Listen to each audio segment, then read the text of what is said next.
So they released 2 Freedom of the Seas deployments. Do you want to do the 3-4 day first, Taylor? Okay.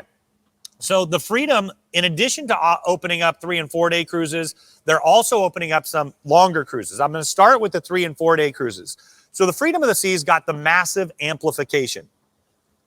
We were on there and we filmed it in July of 2021, right when it relaunched. The ship is in gorgeous shape. In fact, it's one of my favorite ships in the entire fleet. So the classic 4-night perfect day, you're going to have perfect day at Coco Cay, Nassau. That's a Miami round trip option.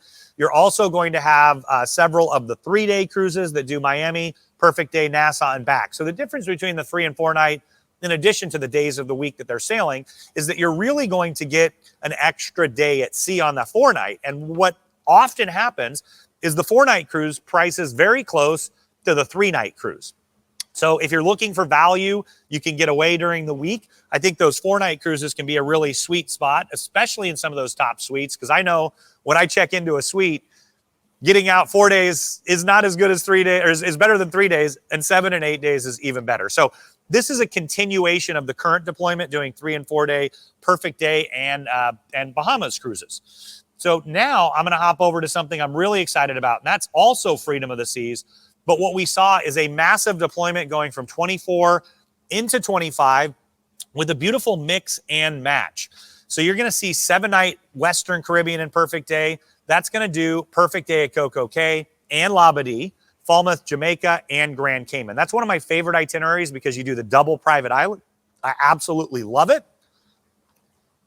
Getting to do, you know, every time we go on a cruise with my family, when we do the private island experience, everybody keeps saying, when are we going back? When are we going back? When are we going back? And to be able to do 2 private island experiences in one cruise is perfect, if you will. You also have those classic 7-day Eastern Caribbean. I mentioned that's my personal favorite.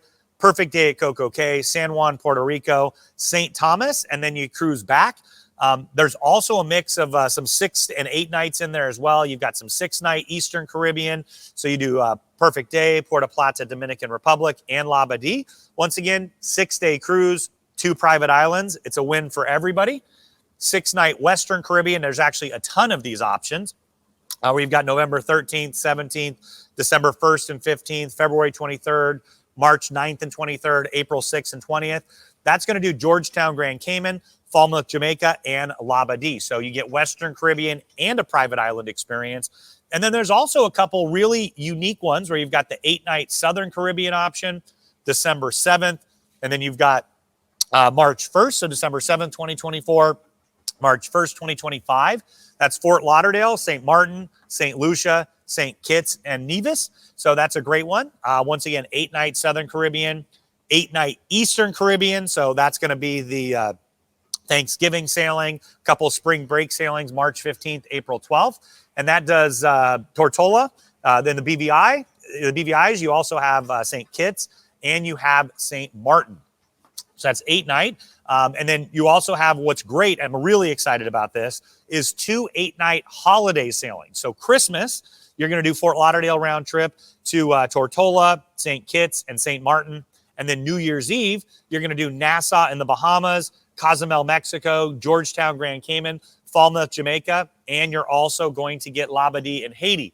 Now, I've had a couple people that have already booked this and done a back-to-back. So 16 nights over Christmas and New Year's, 16 nights where you can double down, and you're going to get all the best ports of the Eastern Caribbean, all the best ports of the Western Caribbean. There's also some one-offs, 7-night Eastern Caribbean. You got Nassau, St. Thomas, St. John's, Antigua. You're going to have the 8-night Eastern Caribbean in November 24, March 25, doing St. Martin, St. Thomas, and St. Kitts. So I always thought that Freedom was a phenomenal 7, 8-night cruise ship, and I'm really excited. I know when Taylor and I walked on board, I hadn't seen the amplification. My jaw dropped. I was blown away, and we've gone back to that ship time and time again. I think it's also a tremendous value. Ooh, there's a big barge going behind us. There we go. Awesome.